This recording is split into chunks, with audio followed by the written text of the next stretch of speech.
तो कक्षा 11वीं के सभी विद्यार्थी ध्यान देंगे। आज अपन हिस्ट्री यानी इतिहास का एक ऐसा पेपर बताऊंगा कि 70 नंबर पक्के करा दूंगा। लिखा पढ़ी कर लेते हैं अपन, 70 नंबर आएंगे। 80 नंबर का पेपर में से 70 नंबर की जवाबदारी एक ही वीडियो में। चलिए तो देर किस बात की, फटाफट से शुरू करते हैं और पूरा सोल्यूशन के साथ देखते हैं। किलकार लिपि का संबंध किस सभ्यता से है? तो मेसोपोटामिया सभ्यता से। रोम में प्रिंसिपिएंट की स्थापना कब हुई थी? 14वीं ईस्वी में। कुबलाई खान कौन था? कुबलाई खान था आपका चंगेज खान का पोता। मार्टिन लूथर कौन थे? एक महान धर्म सुधारक। ऑस्ट्रेलिया में के आदि मानव को किस नाम से जाना जाता है? तो ये हो जाएगा एवोरीजिनीज। ठीक है। मेजी सरकार किससे संबंधित है? जापान से।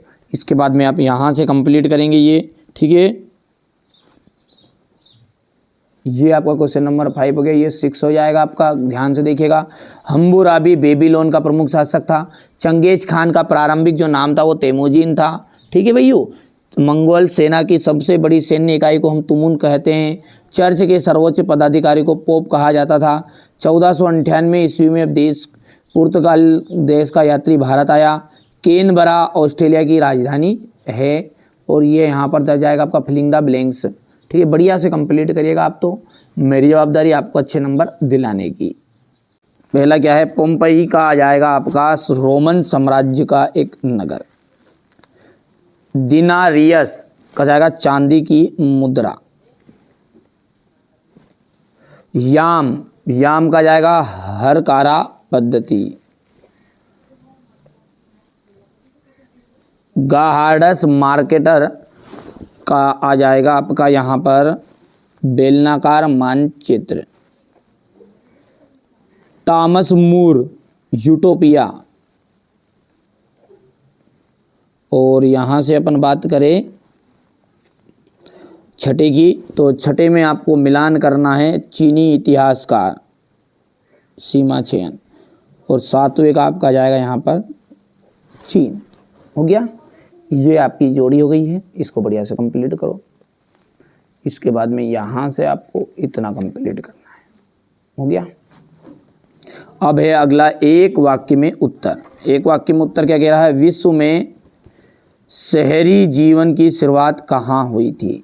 तो विश्व में शहरी जीवन की जो शुरुआत हुई थी वो हुई थी मेसोपोटामिया में।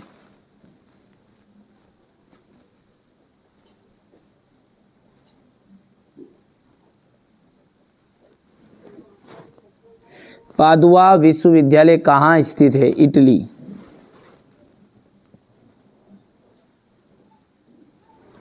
यायावर शब्द से क्या आपका क्या आशय है?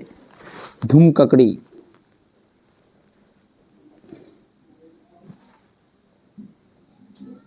धुमकड़ी। हो गया भैया इतना। चलिए स्क्रीनशॉट लेते जाना आप तो, है ना, बढ़िया से। चलिए है पोप। दूरबीन का आविष्कार किसने किया था? गैलीलियो ने। आयरलैंड किस देश का उपनिवेश था? इंग्लैंड का। और पिकिंग विश्वविद्यालय की स्थापना 1920 में हुई थी। यहाँ से हमारे इंग्लिश मीडियम वाले बच्चे बढ़िया से कंप्लीट करेंगे। ये हो गया इनका। सत्य असत्य की हम बात करें तो पहला आपका राइट रहेगा, दूसरा असत्य है, तीसरा सत्य रहेगा, चौथा गलत, पांचवा सत्य और छठा बिल्कुल जो है वो असत्य रहने वाला है। यहाँ पर अपन देखेंगे क्वेश्चन नंबर 5 को। मेसोपोटामिया की भौगोलिक स्थिति बताइए। मेसोपोटामिया के साहित्य के विषय में संक्षेप में बताइएगा। क्यूनिफॉर्म का क्या अर्थ है बताइए। हो गया क्वेश्चन नंबर 7। इसके बाद में है आपका उर नगर की विशेषताएं लिखिएगा। रोमन सम्राट ऑगस्टम के शासनकाल की प्रमुख विशेषताओं को स्पष्ट कीजिए। रोमन साम्राज्य की सामाजिक संरचना समझाइएगा। मंगोलों के जनजाति कबीलाई समाज की प्रमुख विशेषताएं लिखिए। चंगेज खान के बारे में लिखिएगा। सामंती व्यवस्था में सर्प कौन थे? सामंतवाद के कोई 2 गुण लिखना है आपको। मार्टिन लूथर कौन थे? उन्होंने क्या किया? धर्म सुधार आंदोलन के प्रमुख उद्देश्य क्या थे? छापे खाने का आविष्कार किस वैज्ञानिक ने किया था? इस आविष्कार का क्या प्रभाव पड़ा? वास्को डिगामा कौन थे? वहाँ भारत में किस स्थान पर पहुँचे थे? ये हो जाएगा आपका मूल निवासियों के विस्थापन से क्या अभिप्राय है? होपी किस प्रकार का समुदाय था? मानव शास्त्र किससे संबंध रखता है? संक्षेप में लिखिए। ये देखिएगा, मुत्यो हितों के विषय में आप क्या जानते हैं? रोमन साम्राज्य की धार्मिक स्थिति पर संक्षिप्त लेख लिखिए। रोमन साम्राज्य की महान देनों की विवेचना, चंगेज खान की सफलताओं के कोई 3 कारण लिखिएगा। मंगोलों के सैनिक संगठन का वर्णन करना है। सामंती व्यवस्था के दोषों का वर्णन, यूरोप में सामंतवाद के पतनों के कारण लिखिए। ठीक है, आप तो बढ़िया से तैयारी करिएगा। ये रहा आपका क्वेश्चन नंबर 19। बक्सर विद्रोह हो गया, मेसोपोटामिया में उर